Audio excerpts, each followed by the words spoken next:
नमस्कार प्रेक्षकांनो, मालिकेचा आजचा भाग खूपच खतरनाक असा आहे.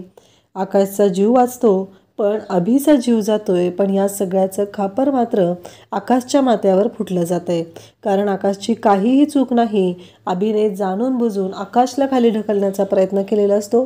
पण अगदी नियतीने, देवी आईने आकाशवरती, आकाश खरं आहे, शेवटी सत्याचा विजय झालेला आहे, आकाश खरं आहे. मग आकाश त्या एका खांबाला तिथे पकडतो आणि आकाश जिवंत राहतो. आणि जेवढ्या ताकदीने आकाशला ढकलायला आलेला अभि असतो तेवढ्या ताकदीने तो वरून बिल्डिंगवरून खाली पडतो आणि पडता क्षणी जागीच त्याचा मृत्यू होतो. तर हे सगळं झालेलं आहे, परंतु या सगळ्याचं खापर मात्र आकाशच्या माथी फुटलेलं आहे. कारण रागिनी आणि पौर्णिमाने आकाशवरती अभिच्या खुनाचे आरोप लावलेले आहेत आणि आकाशला आता पोलीस घेऊन जाणार आहेत. तर राजा काका आणि भूमी दोघं मिळून कशा पद्धतीने आकाशला सोडवणार हे आपल्याला पुढे पाहायला मिळणार आहे. तर नक्की कशा पद्धतीने होतोय, आकाशवर चालवलेली गोळी असते तरी आकाशचा जीव कसा वाचतो, तर ते आपल्याला पाहायला मिळणार आहे. त्यासाठी हा व्हिडिओ शेवटपर्यंत पहा. आकाश आणि भूमी दोघंजण संगीत खुर्ची खेळत असतात. कारण त्या संगीत खुर्चीमध्ये, त्या म्युझिकल चेअरमध्ये आकाशला ठरवायचं असतं की आपल्या बाळाचं भविष्य, आपल्या बाळाचं एम काय असणार आहे, त्याचं प्रोफेशन काय असणार आहे, ही गोष्ट आकाशला ठरवायची असते. आणि म्हणून ते दोघंजण संगीत खुर्ची खेळत असतात. आणि खेळताना दोघंही एकाच वेळी तिथे येऊन बसलेले असतात. त्यामुळं बाळाचं प्रोफेशन ठरवण्याचा अधिकार हा आकाश आणि भूमी या दोघांकडेही आलेला असतो. म्हणजे आई किंवा बाबा असं एकट्याने न ठरवता आता दोघंही ठरवणार असतात. तेव्हा सगळेजण टाळ्या वाजवतात आणि म्हणतात, खरंच आई आणि बाबा हे दोघं मिळून ठरवणार आहेत, हे आपल्याला पाहायला मिळतं. तर इकडे भूमी म्हणते की मला काय म्हणायचं माहिती आहे का, बाळ काय होणार, त्याला आयुष्यात काय करायचं आहे हे बाळ स्वतः ठरवणार. कारण आपण फक्त आणि फक्त त्याच्यावरती चांगले संस्कार करायचे आहेत. आपण फक्त आणि फक्त बाळाचा विचार करायचा आहे, त्याला चांगलं घडवायचं आहे. बाकी दुसऱ्या कोणत्याही गोष्टींचा विचार आपण करायचा नाही, हे भूमी आणि आकाश बोलत असतात. त्याचबरोबर आकाश आणि भूमी यांचं असं म्हणणं असतं की काही झालं तरीही बाळाला आपण जबरदस्ती करायची नाही, तर त्याला या सगळ्या गोष्टीचा, चांगल्या गोष्टी शिकवायच्या आहेत. इकडे राजा काका मात्र कंटिन्यू आकाशच्या फोनवरती फोन करत असतात. पण आकाशचा फोन काही लागत नसतो. तर इकडे रागिनी आणि अभि दोघंही नेम धरून बसलेले असतात. कोणत्याही क्षणी गोळी चालवली जाणार असते आणि ती गोळी आकाशला लागणार आणि आकाश संपणार, एवढंच त्यांच्याच डोक्यात सुरू असतं. काही झालं तरी आकाशला संपवायचंच आहे, हीच गोष्ट त्यांनी डोक्यात ठेवलेली असते. आणि त्यासाठी त्यांच्या दोघांचे प्रयत्नही चालू झालेले असतात. काही करून आकाश संपला पाहिजे एवढंच ध्येय त्यांनी घेतलेलं असतं आणि त्यासाठी त्यांचे प्रयत्न सुरू झालेले असतात. त्याचबरोबर आपल्याला पाहायला मिळतं की आकाशला संपवण्यासाठी त्यांचे प्रयत्न सुरू असतात. बिचाऱ्या आकाशला काहीही माहिती नसतं. कारण आकाशला असं वाटत असतं की आपण आता खूप छान एन्जॉय करणार आहोत. राजा काकाने ऐनवेळी रिसॉर्ट चेंज केलेला आहे, सगळं ऐनवेळी घडलेलं आहे. आता सगळ्या गोष्टी ह्या आपल्या मनाप्रमाणे घडणार आहेत, हे सगळं आकाश आणि भूमीला वाटत असतं. त्यांना बिचारांना कल्पनाही नसते की नक्की तिथं काय होणार आहे. आणि इकडे आकाशवर गोळी चालवायला अभि आणि रागिनी सज्ज झालेले असतात. कारण त्यांना काही करून आकाशला संपवायचं असतं. आणि इकडे रागिनीने तर अभिला सांगितलेलंही असतं की तुला जमणार नसेल तर एखाद्या शार्प शूटरला आपण हायर करूया आणि त्याच्याकडून हे काम करून टाकूया. पण आकाशला संपवायचं आहे म्हणजे संपवायचं आहे, हे त्यांनी ठरवलेलंच असतं. इकडे भूमी जेव्हा म्हणत असते की आकाश, बाळाचं एम काय असणार आहे, त्याला काय करायचं आहे हे बाळ स्वतः ठरवणार आहे, आपण नाही ठरवायचं ते, असं भूमी आकाशला सांगत असते. आणि त्याचबरोबर आकाश म्हणत असतो, आता कशी माझी बायको गुणाची, कसं व्यवस्थित बोललेली आहे. तेव्हा भूमी म्हणते, अरे आकाश, मी अशीच आहे. कारण आपल्या बाळावरती फक्त आपण चांगले संस्कार करायचे आहेत, त्याला चांगलं घडवायचं आहे. माणूस म्हणून तो या जगामध्ये चांगला प्रेझेंट झाला पाहिजे. बाकी करिअर काय करायचं हे ते स्वतः चूज करेल. कारण आपण संस्कार करणं गरजेचं आहे. आणि त्याचवेळी आकाश आणि भूमी दोघंही खुश असतात. आकाशही म्हणत असतो की हो, अगदी बरोबर आहे. आणि ह्या सगळ्या गोष्टी जेव्हा घडत असतात तेव्हा मात्र इकडे आकाश आणि भूमी दोघंही एकमेकांना मिठी मारतात आणि दोघंही अक्षरशः तिथे खुश असतात, कारण तो जो आनंद असतो तो खूपच जास्त झालेला असतो.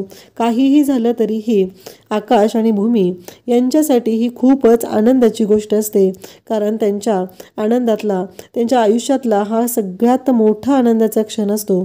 काहीही असलं तरीही आकाश आणि भूमी यांच्यासाठी हे खूप महत्त्वाचं असतं. राजा काका आता रिसॉर्टमध्ये पोहोचलेले असतात. राजा काकांना आकाशची काळजी असते, कारण अभिजित हा आकाशच्या जीवावर उठलेला आहे. ही गोष्ट राजा काकांना चांगलीच माहिती असते आणि राजा काका तिथे रिसेप्शनच्या तिथे येतात आणि त्यांना विचारू लागतात की आकाश भूमी कुठं आहेत. तेव्हा त्या सांगतात की गार्डन एरियामध्ये आहेत. आणि मग आकाश भूमीला गार्डन एरियामध्ये शोधण्यासाठी आता राजा काका पुढे जाऊ लागतात, कारण राजा काकांना इकडे आकाशची खूप काळजी असते, कारण कोणत्याही क्षणी काहीही घडू शकतं हे राजा काकांना माहिती असतं. कारण अभि आणि रागिनी दोघंही आकाशच्या जीवावर उठलेले आहेत. आकाशचा जीव वाचवणं महत्त्वाचं आहे एवढीच गोष्ट त्यांच्याकडे असते. इकडे रागिनी पाहत असते आणि रागिनीचं एकच सुरू असतं की संपवायचं आहे. आज हा संपला पाहिजे, तरच आपल्या मनासारख्या गोष्टी घडणार आहेत हे इकडे रागिनीचं सुरू असतं. काही झालं तरी तिच्या डोक्यात फक्त एकच आहे की आकाशला संपवायचं आहे, आकाश संपला पाहिजे. एकदा का आकाश संपला की मग या घरातल्या सगळ्यांना आपण पायाशी आणू शकतो, एवढाच त्यांचा डाव असतो. आणि रागिनी आणि अभि प्रत्येक वेळेस तिथे नेम धरण्याचा प्रयत्न करत आहेत, पण गोष्टी मात्र विचित्र पद्धतीनं घडत असतात. राजा काका तिथे ऐनवेळी पोहोचतात. ते पाहतात तर आकाशभूमी सुखरूप असतात. त्यांनी सुटकेचा एक श्वास घेतलेला असतो आणि त्या क्षणी वरून गोळी चालते. पण रागिनी इतकी सावध असते, इतकी चालाक आणि धूर्त बाई आहे की राजा काका समोर आलेले पाहताच रागिनी तिथून गायब होते. इकडे आकाशवरती गोळी चालवलेली असते. आकाश खाली कोसळलेला असतो. राजा काकांना खूप टेन्शन येतं. राजा काका वर पाहतात तर वरती अभि त्यांना दिसतो. आणि इकडे राजा काकांनी आता ठरवलेलं असतं की काही झालं तरीही आकाशला वाचवायचं आहे, म्हणून ते पोचलेले असतात. पण राजा काका पोहोचता क्षणी आकाशवर गोळी झाडली गेलेली असते. आकाश कोसळलेला असतो. भूमी आकाश काय झालं, आकाश काय झालं म्हणत असते. तेव्हा इकडे राजा काका म्हणत असतात की अगं त्याला गोळी लागलेली आहे. भूमीला धक्का बसतो. आकाश असं म्हणत ती ओरडू लागते. भूमी म्हणते नाही काका, इथे रक्त वगैरे काहीच दिसत नाहीये असं भूमी म्हणत असते. तेव्हा राजा काका म्हणत असतात की अगं असं नाही, त्याला गोळी लागलेली आहे, मी स्वतः पाहिलेलं आहे असं राजा काका सांगत असतात. तेव्हा मात्र भूमी म्हणत असते नाही काका. आणि मग दोघंही आकाशला उठवण्याचा प्रयत्न करत असतात, पण आकाश काही त्यांना जागा होत नसतो. त्यांना कळतच नसतं की गोळी तर लागलेली नाही, मग हे असं कसं झालेलं आहे. हा एकच प्रश्न आता सगळ्यांच्या पुढे असतो. कारण आकाश म्हणत सगळेजण त्याला उठवत असतात, पण आकाश काही उठत नसतो. आणि त्याच वेळी भूमी मात्र आकाशला म्हणत असते की आकाश उठ ना, काय झालं तुला आकाश, कारण रक्त तर दिसत नाही म्हणजे गोळी तर लागलेली नाही हे फिक्स असतं. राजा काकांनी वरती पाहिलेलं असतं, त्यांना तिथं अभि दिसलेला असतो आणि आकाशने डोळे उघडलेले असतात. तेव्हा राजा काका आणि भूमी यांना खूप आनंद झालेला असतो. आकाश वाचलेला असतो. या सगळ्या तावडीतून आकाश वाचलेला असतो. आणि राजा काका आणि भूमी आकाशला उठवतात आणि आकाश ते लॉकेट हातातलं पकडतो. म्हणजे एका आईने विकलेलं ते लॉकेट असतं आणि ते लॉकेट भूमीने आकाशच्या गळ्यात बांधलेलं असतं आकाशच्या रक्षणासाठी. आकाशला कोणताही त्रास होऊ नये म्हणून ते लॉकेट भूमीने आकाशच्या गळ्यात बांधलेलं असतं. आणि आज त्या लॉकेटमुळंच आकाश इथे सुटलेला असतो. खरं तर त्या लॉकेटमुळंच आकाशचा जीव वाचलेला असतो. आणि त्याचबरोबर इकडे हे सगळं जेव्हा घडत असतं तेव्हा मात्र अभि पुन्हा गोळी चालवण्यासाठी प्रयत्न करत असतो, परंतु त्याच्या बंदुकीतल्या गोळ्या संपलेल्या असतात. त्याला वाईट वाटतं की आकाश गेला नाहीये, आकाश जिवंत आहे, पण काही झालं तरी आकाशला संपवायचं आहे हा एकच हेतू त्याच्या मनात असतो आणि त्याने त्यासाठी प्रयत्न करत असतो. आकाश इकडे उठतो आणि तेव्हा आकाश म्हणतो की खरंच भूमी, तुझं प्रेम, त्याचबरोबर देवी आईची कृपा आणि इकडे नियती या सगळ्यामुळं मी आज जिवंत आहे. आणि ते लॉकेट आहे ते हातात पकडतो. खरं तर त्या लॉकेटमुळंच आकाशचा जीव वाचलेला असतो आणि हे आकाशच्याही लक्षात आलेलं असतं, म्हणून तर त्याने ते लॉकेट हातात धरलेलं असतं. आणि त्या लॉकेटमुळं इकडे आकाश आज मरणाच्या दारातून परत आलेला असतो. आकाश जिवंत असतो, तो फक्त आणि फक्त त्या लॉकेटमुळे जिवंत असतो. ही गोष्ट आकाश आणि भूमी या दोघांच्याही लक्षात येते. पण त्यांना काय माहिती की पुढे अजून काय वाढून ठेवलेलं आहे. कारण हे रागिनी आणि अभिजित काही त्यांना सुखाने जगू देणार नसतात. काही झालं तरीही हे सगळं घडतच असतं, हे नेहमीच झालेलं असतं. आकाश आणि भूमी त्यांच्या आयुष्यातला आनंदाचा क्षण जगायला गेले की त्यांच्या वाईटावर टपलेले रागिनी आणि अभि तिथं पोहोचलेले असतात. हे नेहमीच होत असतं. इकडे भूमी म्हणत असते की आकाश, तुला माहिती आहे का किती मोठा धक्का होता, हे सगळं काय झालं असतं असं भूमी विचारत असते. आणि त्याच वेळी आकाश म्हणत असतो की अगं भूमी, मला नाही काही झालेलं, तू बघितलं ना. पण मला एक कळत नाही आहे की माझ्यावरती गोळी चालवायला कोण आलेलं आहे, हे सगळं कशामुळे झालेलं आहे. हे सगळं आकाश आणि भूमी एकमेकांना विचारत असतात. त्यांना दोघांनाही धक्का बसलेला असतो. तेव्हा राजा काका सांगू लागतात की तिथे आहे ना माझा तिथला दळभद्री मुलगा, त्याने हे सगळं केलेलं आहे असं राजा काका सांगत असतात. तेव्हा आकाश म्हणतो, काय सांगतोयस राजा काका. तेव्हा इकडे आकाशला राजा काका म्हणतात की हो ते बघ वरती, असं म्हणत राजा काका दाखवतात. तेव्हा आकाशलाही मोठा धक्का बसलेला असतो. कारण तिथे हातामध्ये बंदूक घेऊन, पिस्तूल घेऊन अभि उभा असतो.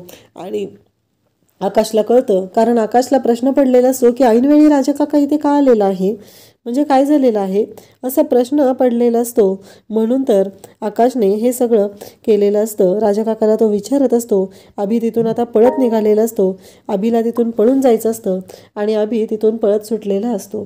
काही करून अभिला स्वतःचा जीव वाचवायचा असतो आणि तो तिथून पळत असतो. आता आकाश म्हणतो की नाही, आता मी राजा काका याला सोडत नसतो. हा माझ्या भूमीच्या आणि माझ्या बाळाच्या जीवावर उठलेला आहे. आता मी याला सोडणार नाही, कारण अभिमुळंच हे सगळं झालेलं आहे. तेव्हा आकाश अभिच्या मागे आता धावत निघालेला आहे. तेव्हा भूमी ओरडत असते. राजा काकाला जाताना आकाशने सांगितलेलं असतं की राजा काका, तू भूमीला सांभाळ, मी आलोच, असं म्हणत राजा काका हा आता भूमीला सांभाळत असतात. परंतु भूमी म्हणत असते की नाही काका, काही झालं तरीही मला गेलं पाहिजे. आकाशचा राग अनावर होत आहे आणि त्याचबरोबर आकाशला ही जी गोष्ट आहे ती सहन नाही झालेली. आकाश काहीही करू शकतो, असं म्हणत इकडे भूमी आणि त्याचबरोबर राजा काका पण आता धावत मागे चाललेले असतात.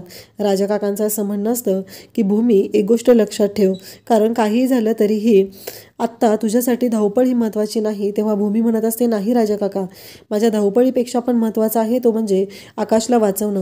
तिथं अभिजितच्या हातामध्ये बंदूक आहे आणि तिथं काही घडू शकतं, आपल्याला आकाशला वाचवलं पाहिजे, असं म्हणत भूमी निघालेली असते. इकडे अभि निघालेला असतो. एका कन्स्ट्रक्शनचं काम सुरू असतं आणि त्या कन्स्ट्रक्शन साईटमध्ये अभि पळत असतो. जाताना त्या वाळूच्या ढिगामध्ये तो पडतो, सिमेंटच्या पोत्याला धडकतो आणि आकाश मात्र त्याचा पाठलाग करत असतो.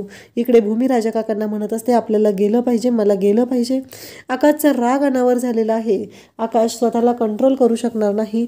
त्यामुळं काहीही झालं तरीही आपल्याला जाऊन तिथं आकाशचा आणि अभिजितचा जीव वाचवला पाहिजे, असं भूमीचं म्हणणं असतं. आणि भूमी इकडे काही न ऐकता ती धावत सुटते आणि तिने फक्त एकच ठरवलेलं असतं की आत्ता जाऊन ही सिच्युएशन हँडल करणं गरजेचं आहे.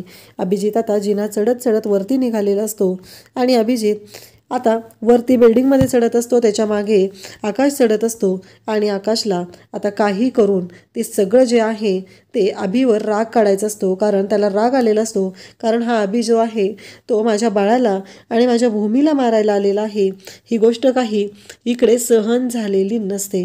आणि त्याचबरोबर या गोष्टी जेव्हा घडत असतात तेव्हा मात्र आकाशने आता अभिजितला पकडलेलं असतं आणि आकाशने अभिजितला पकडून त्याला मारायला सुरुवात केलेली असते. कारण काहीही असलं तरीही अभिजितनं जी चूक केलेली आहे त्या चुकीची शिक्षा अभिजितला मिळालीच पाहिजे, असं आकाशचं म्हणणं असतं. आणि म्हणून तर आकाशने आता अभिजितला पकडलेलं असतं आणि त्याला मारत असतो.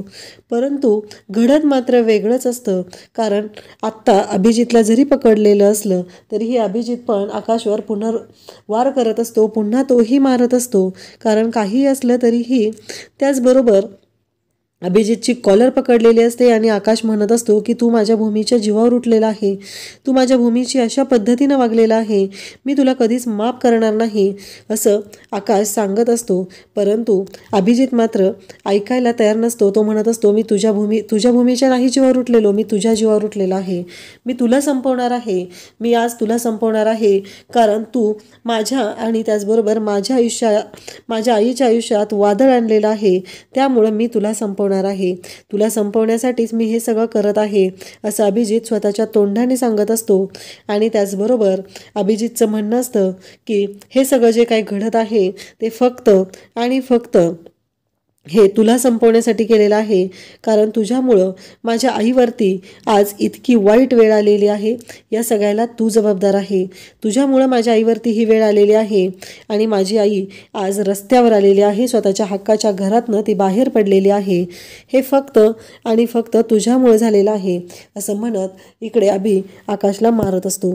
आकाश म्हणत असतो की हे बघ, तू आत्तापर्यंत जे काही केलेलं आहे त्या सगळ्या पापाची शिक्षा तुला मिळणार आहे, एक गोष्ट लक्षात ठेव, कारण काही झालं तरीही आत्ता मी तुला सोडणार नाही असं आकाश म्हणत असतो. अभिजित मात्र हसत असतो आणि तो म्हणत असतो की मी तुला आज संपवणार आहे, आज तू इथून संपणारच आहे. अभिजित तिथे बाजूला जातो आणि पाहतो तर त्याला दिसतं की वरून खूप अंतर आहे, इथून आता ह्या आकाशला आपण ढकलून द्यायचं आणि एकदा का आकाश पडला तो संपला की झालं, आपलं आयुष्य असणार आहे. आणि मग मारत मारत अभिने त्याला त्या कडेपर्यंत आणलेलं असतं आणि त्याला आकाशला वरून ढकलून द्यायचं असतं, म्हणून तो फुल ताकदीने आकाशच्या अंगावर धावून जातो आणि आकाशला वरून ढकलत असतो. तेव्हा आकाशने तिथे असलेला एक जो खांब असतो त्याला पकडलेलं असतं आणि आकाश स्वतःचा जीव वाचवण्याचा प्रयत्न करत असतो. परंतु घडतंय मात्र वेगळंच. आकाशचा जीव आकाश स्वतः वाचवत असतो आणि त्याचवेळी आकाशला वरून ढकलायला आलेला जो अभि आहे तो मात्र खाली कोसळतो आणि त्या क्षणी आकाशला धक्का बसतो. आकाश जोरात किंचाळतो, अभिजित असं म्हणत तो ओरडू लागतो, पण अभिजित मात्र खाली पडलेला असतो, त्याचं डोकं फुटलेलं असतं, त्याच्या डोक्यातून रक्त वाहू लागलेलं असतं आणि आकाशसाठी हा खूप मोठा धक्का असतो. आकाशला कळतच नसतं की हे सगळं काय झालेलं आहे, कारण मला तर त्याला मारायचं नव्हतं, पण हे का झालं असं, हा प्रश्न इकडे आकाशला पडलेला असतो आणि आकाश स्वतःला विचारू लागतो की हे का घडलं. आणि इकडे भूमी आणि त्याचबरोबर राजा काका तिथं पोहोचलेले असतात. ते दोघंही जेव्हा आता तिथं पोहोचलेले असतात तेव्हा वरती आकाश असतो. आकाशला पाहून भूमी म्हणत असते की बरं झालं आकाश आहे, म्हणजे अभिही तिथंच असेल असं तिच्या डोक्यात असतं. आणि भूमी मात्र आकाशकडे पाहू लागते आणि आकाश वरून खाली धावत येत असतो. आणि त्याचवेळी भूमीचं असं म्हणणं असतं की काही झालं तरीही आकाश सुखरूप आहे, पण तेवढ्यातच तिचं लक्ष खाली जातं, कारण खाली हा अभि पडलेला असतो. आणि त्या क्षणी राजा काका आणि भूमी या दोघांनाही खूप मोठा धक्का बसतो, कारण त्यांना वाटलेलं की अभि आणि आकाश दोघंही वरतीच असतील, पण अभिला जेव्हा ते खाली पडलेलं पाहतात आणि आकाश रडायला लागतो. आकाश म्हणतो की मी काही नाही केलेलं भूमी, मी काही नाही केलेलं, कारण हे सगळं जे काही केलेलं आहे ते अभिमुळं झालेलं आहे. तो मला मारायला आलेला आणि तो मला ढकलत होता आणि त्यावेळेस तो वरून कोसळलेला आहे, मी अभिला नाही मारलं भूमी असं म्हणत इकडे आकाश रडत असतो. आकाश मात्र ओक्साबोक्सी रडत असतो. तो फक्त एकच सांगत असतो की त्या झटापटीमध्ये तो गेलेला आहे आणि मी त्याला मारलेलं नाही, एवढंच आकाशचं म्हणणं असतं. पण इकडे आता घडत आहे मात्र वेगळंच, कारण जे काही दिसत आहे ते डोळ्यांना असं दिसत आहे की आकाश आणि अभिचं भांडण चाललेलं होतं. भूमीने, राजा काकांनी, सगळ्यांनी आकाशवर विश्वास ठेवलेला आहे, परंतु इथे आता आकाशवर विश्वास बाकीचे ठेवतील का, कारण इकडे पौर्णिमा विचार करत असते, मला अभिजितची खूप आठवण येते, मला त्यांच्याशी बोलावं असं वाटतंय, पण माझा फोनही माझ्याकडे नाही आणि हे घरातले पण मला इथून बाहेर जाऊ देत नाही आहेत, मी काय करू, मला अभिजितशी बोलायचं आहे. इकडे मानसीने जेवणाचं डायनिंग टेबलवरती सगळी अरेंजमेंट केलेली असते आणि ती आजींना म्हणत असते की आजी जेवायला या.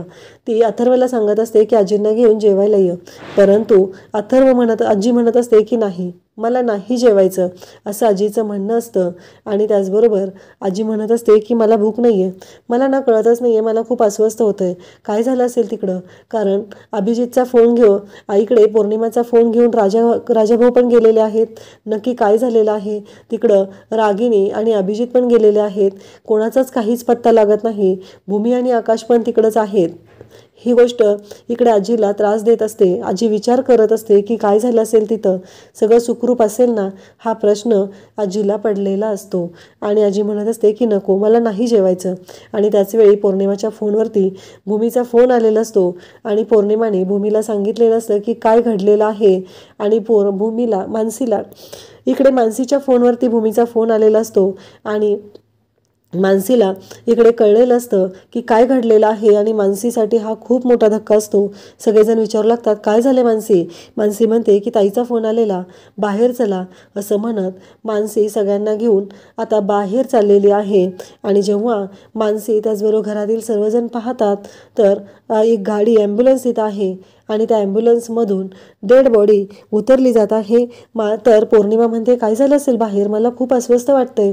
असं म्हणत पौर्णिमा आता धावतच बाहेर येते. आणि पौर्णिमा जेव्हा बाहेर येते आणि ती अभिची डेड बॉडी पाहते, तिच्यासाठी हा खूप मोठा धक्का असतो. कारण पौर्णिमाला स्वप्नातही वाटलं नव्हतं की तिच्यावरती ही वेळ येईल. आणि आज पौर्णिमाच्या बाबतीत चुकीचं घडलेलं असतं. आणि पौर्णिमा सगळ्यांच्या समोर तिथं आकाशची कॉलर पकडते आणि म्हणू लागते की या माणसाने माझ्या नवऱ्याला मारलेला आहे, या माणसाने माझ्या नवऱ्याला मारलेला आहे, हा माणूस माझ्या नवऱ्याचा खुनी आहे. असं म्हणत तिने आकाशची कॉलर पकडलेली आहे आणि आकाशला मारायला सुरुवात केलेली आहे. आत्ताच्या आत्ता याला घेऊन जा असं ती सांगत आहे. आणि आकाश मात्र शांतपणे उभा आहे. कारण आकाशला माहिती आहे की झटापटीमध्ये हे घडलेलं आहे. पण अभिजितचा मृत्यू हा आकाशच्या मनाला खूपच चटका देणारा आहे. आकाशला स्वतःलाही वाटत नाही आहे की असं सगळं घडलं पाहिजे, परंतु जे घडलेलं आहे ते इतकं भयानक आहे. आणि शेवटी आकाशने हात जोडलेले आहेत. रागिणीच्या समोर तो हात जोडून उभा आहे. पण रागिणी मात्र सुडाच्या भावनेने पेटून उठलेले आहे. कारण हे सगळेजण आकाशच्या जीवावर उठलेले होते. परंतु इकडे अभिचा मृत्यू झाल्यामुळं सगळेजण आता आकाशला दोष देत आहेत. कारण यांनी सगळ्यांनी प्लॅन केलेला होता की आकाशला संपवायचं आहे. तेवढ्यात इन्स्पेक्टर गायकवाड साहेब तिथं आलेले असतात आणि ते म्हणतात की आकाश महाजन, तुम्हाला चौकशीसाठी आमच्यासोबत यावं लागेल. आता गायकवाड साहेब आकाशला चौकशीसाठी घेऊन चाललेले आहेत. पौर्णिमाने तर आकाशवरती केस दाखल केलेले आहे, गुन्हा दाखल केलेला आहे. आणि त्यामुळं रागिणी आणि पौर्णिमा ह्या दोघीही पेटून उठलेल्या आहेत. कारण आता जे घडलेलं आहे ते राजा काकांनी त्याचबरोबर भूमीने सगळ्यांनी पाहिलेलं आहे. पण नक्की आता इकडे आकाशच्या बाबतीत काय होणार? आकाशला काही शिक्षा होणार का? आकाशला अगदी त्याचे स्वतःचा जीव वाचवण्यासाठी, प्रोटेक्शनसाठी वापरलेला आहे, म्हणून त्याची सुटका होऊ शकते. तुम्हाला काय वाटतं ते कमेंट करून सांगा. अशाच अपडेटसाठी चॅनलला सबस्क्राईब करा. थँक्यू.